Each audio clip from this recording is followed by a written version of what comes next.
حضرت عثمان فرمایا کرتے تھے مجھے 3 باتیں بڑی پسند ہیں. کتنی؟ سارے بولے ہو کتنی جی؟ کون کون سی؟ فرمایا کرتے تھے بھوکے کو روٹی کھلانا، ننگے کو کپڑا پہنانا، اور تیسرا میرا دل کرتا ہے مجھے اور کوئی کام نہ ہو، قرآن پاک میرے سامنے رہے اور میں سارا دن تلاوت ہی کرتا رہوں. 3 باتیں پسند تھیں. بھوکے کو کھانا کھلانا، ننگے کو کپڑا پہنانا، اور یعنی روٹیاں بانٹتے رہتے تھے، سوٹ بانٹتے رہتے تھے. یہ مزاج تھا.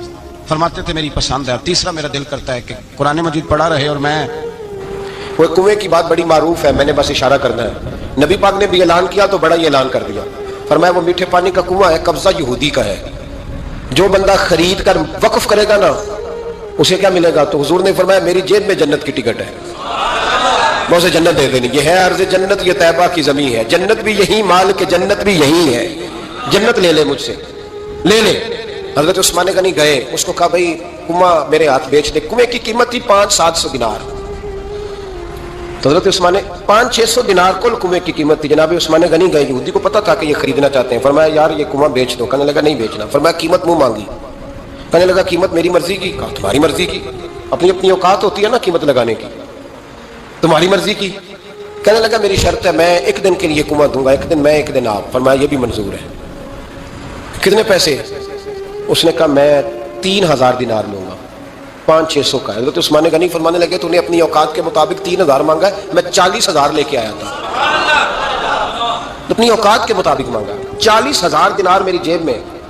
یہودی کہنے لگا عثمان تو تاجر ہے، اور عام تاجر نہیں، عالمی سطح کا تاجر ہے. لوگ تیری تجارت کی مثالیں عرب میں دیتے ہیں، پر 500-600 کا کنواں 40,000. فرمانے لگے مسئلہ کنویں کا نہیں، مسئلہ مصطفیٰ کے فرمان کا ہے. وہ جو حضور کا فرمان پورا کرنا ہے نا، اس کے لیے 40,000 تھوڑے ہیں. میرے پاس تھے ہی اتنے جو لے کے آیا ہوں. حضرت عثمان نے پیسے چکائے. اس نے کہا 1 دن پانی ملے گا. فرمایا منظور ہے. وہ 1 دن بیچا کرتا تھا پانی. حضرت عثمان نے اعلان کر دیا جو میرا دن ہے نا فری پیو. ملا رومی رحمۃ اللہ علیہ فرماتے ہیں کنویں سے سادہ پانی نکل جائے تو تازہ آ جاتا ہے، اور اگر پانی کنویں کے اندر رہے سارا ختم نہ ہو تو باسی ہو جاتا ہے. اس لیے فرمایا کرتے تھے میں اس کنویں سے پانی پیتا ہوں جس پہ رش زیادہ ہوتا ہے، اس لیے کہ وہاں سے پانی ختم ہوتا ہے تو تازہ آتا رہتا ہے. فرماتے تو اللہ کے رستے میں سارا خرچ کر دے، اللہ تازے عطا کر دے گا اور پہلے سے زیادہ عطا کر دے گا. میرا آپ کا مسئلہ یہ ہے کہ تجارت بندوں کے ساتھ ہے. بندوں کے ساتھ جو تجارت ہے نا، بندے کنجوسی کر جاتے ہیں. بندے کا تو صحیح کام چل جائے تو پارٹنر کو فارغ کر دیتا ہے، یا تو فارغ ہے. اور اگر کبھی کسی کی دکان میں کوئی کرایہ دار اچھا اس کی دکان چل جائے تو مالک کہتا ہے تو جا، اب دکان میں نے خود کھولنی ہے، وہ فارغ کر دیتا ہے. بندوں کا تو مزاج ہے. اللہ تبارک و تعالیٰ سے جب تجارت ہوتی ہے نا، میں نے ایسے لوگ دیکھے ہیں جن کے گھروں میں لاکھوں روپیہ ماہانہ آتا ہے، غربت نہیں جاتی. ان کو سوچنا چاہیے کہ کثرت والا پیسہ آیا ہے پر برکت والا نہیں آیا. حضرت عثمان غنی رضی اللہ تعالیٰ عنہ فرماتے ہیں کہ میں نے پہلے بھی میں بڑا تاجر تھا، لیکن جب سے مصطفیٰ کے نام پر خرچ کرنا شروع کیا، پھر کہاں کہاں سے آیا کب. اور بڑی سیانی بات فرماتے ہیں.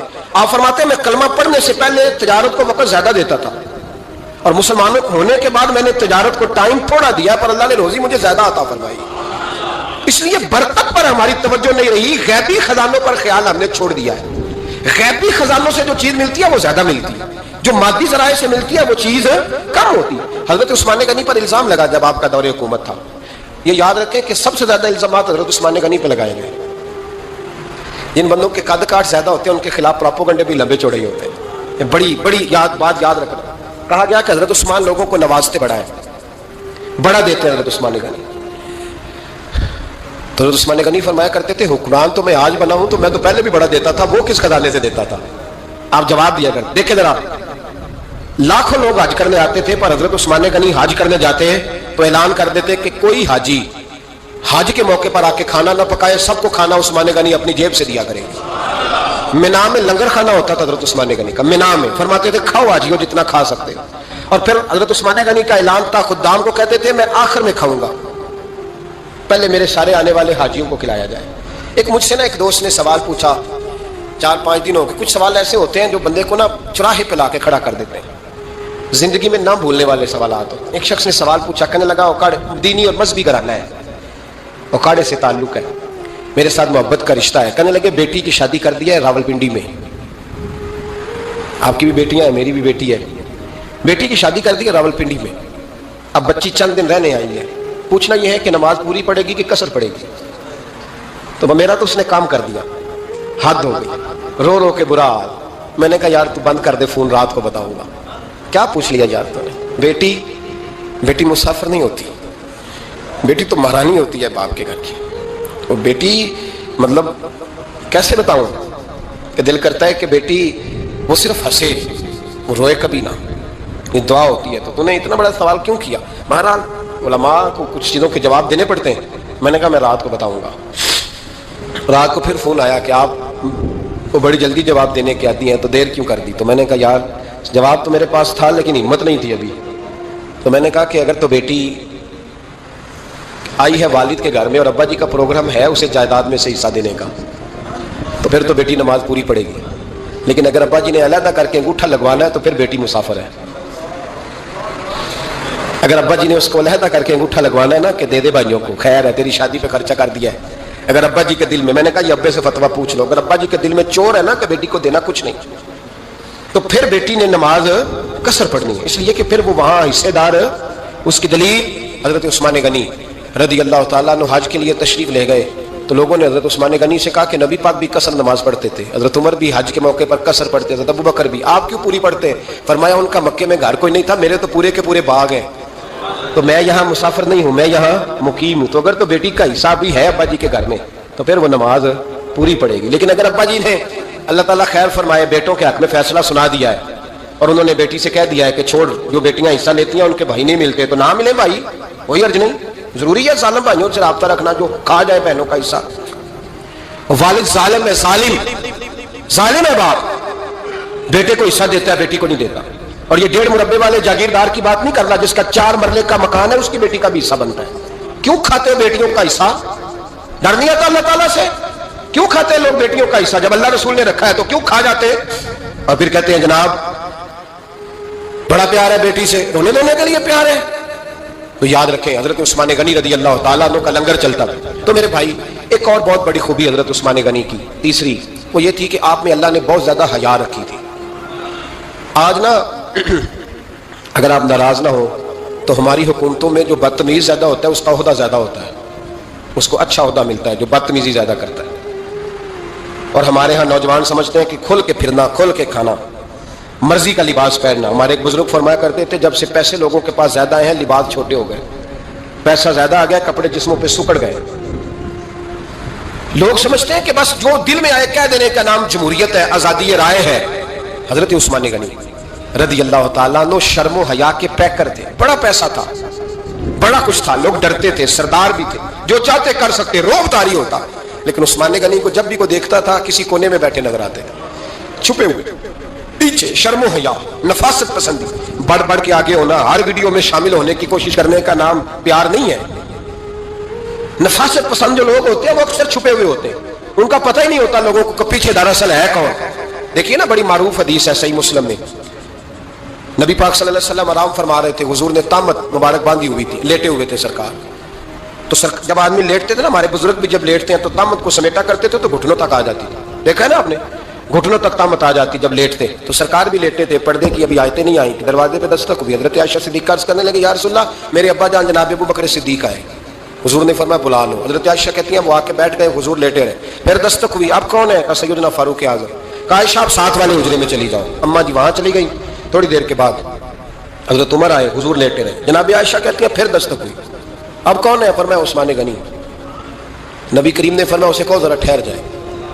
حضرت عثمان ٹھہرے تو حضور اٹھ کے بیٹھے، تہمت مبارک کو ٹھیک کیا، پھر اپنے کرتے مبارک کو سیدھا کیا، پھر دستار کو سیدھا کیا، فرمایا اب بلاؤ عثمان غنی۔ حالانکہ جاہو جلال حضرت عمر کا زیادہ ہے، حالانکہ وقار مقام حضرت صدیق اکبر کا زیادہ ہے، اب بلاؤ عثمان غنی کو۔ حضرت عثمان غنی رضی اللہ تعالیٰ عنہ آئے، بیٹھے، بات چیت ہوئی، تینوں چلے گئے۔ حضرت عائشہ صدیقہ کہتی ہے میرے ذہن میں سوال رہ گیا، میں نے عرض کی یا رسول اللہ صلی اللہ تعالیٰ علیہ وسلم وہ دو لوگ آئے، آپ بیٹھے رہے، عثمان آئے تو آپ نے اہتمام کیا، کیا لفظ ہے اور لفظوں میں تاثیر ہے، اور جملے دو کہے نبی پاک نے لیکن کتنا بڑا ان کا مرتبہ بیان کیا۔ فرمایا عائشہ میں اس شخص سے حیا نہ کروں جس سے اللہ کے فرشتے بھی حیا کرتے ہیں، میں اس سے حیا نہ کروں جس سے اللہ کے فرشتے بھی حیا کرتے ہیں۔ حضرت عثمان غنی فرمایا کرتے تھے میں نے جب سے حضور کا چہرہ دیکھا ہے دوبارہ پلٹ کے اپنی شرمگاہ بھی کبھی نہیں دیکھی، گویا میں نے اپنی آنکھوں کا وضو نہیں توڑا جب سے حضور کا۔ فرماتے جب سے یہ ہاتھ نبی پاک کو بیعت کے لیے دیا ہے، پھر گندگی میں نہیں جانے دیا میں نے سیدھا۔ حضرت عثمان غنی فرمایا کرتے تھے میں اپنے گھر کے اندر اپنے غسل خانے میں چار دیواری کے اندر بھی کپڑوں سمیت غسل کرتا ہوں، مجھے حیا آتی ہے غسل خانے میں بھی کپڑے۔ اور سنو ایک اور بڑی بات اہم، آپ فرمایا کرتے تھے میری جو محرم عورتیں ہیں نا، محرم پھپھی خالہ، میری جو محرم عورتیں ہیں، فرمایا کرتے تھے میں نے کبھی ان کے بھی چہرے آنکھ بھر کے نہیں دیکھے، ان کے بھی چہرے کبھی میں نے آنکھ بھر کے نہیں دیکھے۔ جو میری محرم عورتیں ہیں پھپھی خالہ، فرماتے تھے ان سے بھی جب بات کرتا ہوں تو میں چہرہ جھکا کے۔ ہمارے ہاں تو کزن ایک دوسرے سے سلام لیتے ہیں، لڑکیاں لڑکے کزن ایک دوسرے سے سلام لیتے ہیں۔ بچیاں آیا کرتی تھی تو میری کبھی کبھی مجھے بتایا جاتا تھا، میں نے ایک پابندی لگا دی، بچیاں جب مدرسے میں آتی تھی کہ جو دور سے بچی آئے اس کو جس آدمی کا نام لکھا ہو بتایا جائے وہی لینے آئے۔ ایک دن مجھے اطلاع دی گئی کہ آپ تھوڑی دیر آئیں، میں گھر گیا تو مجھے بتلایا گیا ایک بچی ہے تو اس کو جو پہلے لینے آتا تھا وہ نہیں آیا، کوئی اور آیا۔ میں نے اس کے بھائی کو فون کیا کہ آپ لینے نہیں آئے، کہنے لگے یہ کزن ہے ہمارا، اس کے ساتھ بھیج دیں، آپ ہمارا ہی کزن ہے، خالہ زاد ہے۔ میں نے کہا یار آپ کہاں ہو؟ کہنے لگے مجھے 20-25 منٹ لگ جائیں گے۔ تو میں نے کہا ابھی کلاسیں بھی جاری ہیں تو آپ ہی آ جانا خود ہی۔ میں نے کہا سب آپ بھیج دیں، مجھے اعتبار ہے اس پہ۔ میں نے اس کو ایک بات کہی جو آپ کو بھی کہتا ہوں، میں نے کہا یار تمہیں اعتبار ہے تو اللہ رسول کو اعتبار کیوں نہیں؟ انہوں نے کیوں غیر محرم بنایا؟ عجیب تماشا ہے، مجھے پھپھی ذات پہ، خالہ ذات پہ، ماموں ذات پر اعتبار ہے، نبی پاک کو کیوں نہیں؟ آپ کو زیادہ پیار ہے لوگوں سے یا نبی پاک کو امت سے زیادہ پیار ہے؟ کیا مطلب تماشا ہے؟ کیا مزاج بنا لیا میں نے اور آپ؟ نبی پاک نے ایک شخص پر اعتبار نہیں کیا پر میں اس سے پردہ کرو، آپ نے اور میں نے کیسے کر لیا؟ نبی پاک نے خالہ ذات، پھپھی ذات، دیور پر، جیٹ پر، سالے پر، بہنوئی پر اعتبار نہیں کیا، پابندی لگا دی۔ تو نے کیسے کیا؟ تجھے تیرے دل میں زیادہ درد آیا، تو زیادہ دین کو سمجھنے لگا ہے، انسانیت زیادہ اچھلائی ہے تیرے اندر۔ اعتبار کیا ہوتا ہے؟ یاد رکھنا دنیا میں جتنے گھر تباہ ہوئے ان لوگوں کی وجہ سے نہیں ہوئے جن پر اعتبار نہیں تھا، ان کی وجہ سے ہوئے جن پر اعتبار تھا۔ گھر کا بیٹی لنکا ڈائے، باہر والے آ کے کبھی بھی گھر میں کوئی نقب زنی نہیں کرتے، جب بھی کرتے اعتبار والے کرتے۔ میرے رسول پاک علیہ الصلوۃ والسلام کی وہ ازواج جن پر اللہ کو اتنا اعتبار ہے کہ رب کہتا ہے میرے محبوب کی بیویوں تمہاری جیسی دنیا میں دوسری ہے ہی کوئی، اللہ کو اتنا اعتبار ہے۔ لیکن ایک نابینا صحابی آئے تو حضور کی دو ازواج بیٹھی تھی تو نبی پاک نے فرمایا پردہ کرو۔ یا رسول اللہ وہ تو نابینا ہے۔ فرمایا تمہیں تو نظر آ رہا ہے نا، تمہاری آنکھیں تو کھلی ہوئی ہیں۔ حضور کو اعتبار نہیں تھا، بس کر دے۔ سب سے بڑا ظالم وہ ہے جو کہتا ہے مجھے بیٹی پہ اعتبار ہے، وہ ظالم ہے، وہ اپنی بیٹی کے ساتھ ظلم کر رہا ہے۔ جو کہتا ہے مجھے اعتبار ہے، کالج جا رہی ہے، یونیورسٹی جا رہی ہے، اکیلے آ جا رہی ہے، مجھے اعتبار ہے، یہ ظلم کر رہا ہے بچی کے ساتھ۔ وہ تو بچی ہے، اس کا تو ذہن کمزور ہے، ہو سکتا ہے صاف دل ہو لیکن سامنے جو شیطان چوکوں میں گلیوں میں دائیں بائیں گھوم رہے ہیں وہ تو صاف دل نہیں ہے نا، وہ تو معصوم طبع نہیں ہے نا۔ تو بعض اوقات بڑے اچھے نفیس بچے بھی شیطانوں کا شکار ہو جاتے ہیں۔ خدا کا خوف کریں۔ حضرت عثمان غنی کی زندگی، حضرت عثمان فرماتے ہیں جو محرم عورتیں تھیں ان کی طرف بھی آنکھ بھر کے نہیں دیکھا، اس لیے کہ وہ خاتون ہے، میں مرد ہوں، میری حیا مانے۔ آج لوگوں کو شوق ہو گیا عورتوں کی مجلس میں دوڑ دوڑ کے جانا، وہاں بیٹھنا، وہاں وقت بتانا۔ پیران الزام کہتے ہیں کہ وہ درویشیوں کے بیچ بیٹھے ہیں، جی باپ بیٹی ہوتے ہیں جی مریدنی اور پیر۔ میں نے کہا کوئی نہیں ہوتے، اس رشتے پر استدلال ہے۔ اعلیٰ حضرت فرماتے ہیں واجب ہے پردہ پیر اور مریدنی کا، یہ پردہ واجب ہے۔ اگر کوئی شخص اس طرح بے پردہ بیعت لے گا، بیچ میں بیٹھے گا تو اس کا تو مرید ہونا ویسے ہی حرام ہے، جائز ہی نہیں ہے جو سارا دن تویز دھاگے کے لیے بیٹھا رہے اور بیویوں سے گفتگو کرتا رہے۔ خدا را حضرت عثمان غنی رضی اللہ تعالیٰ عنہ کی زندگی میں جو باتیں ہمیں بہت زیادہ ملتی ہیں ان میں نفاست ہے، آپ کی حیا ہے، سخاوت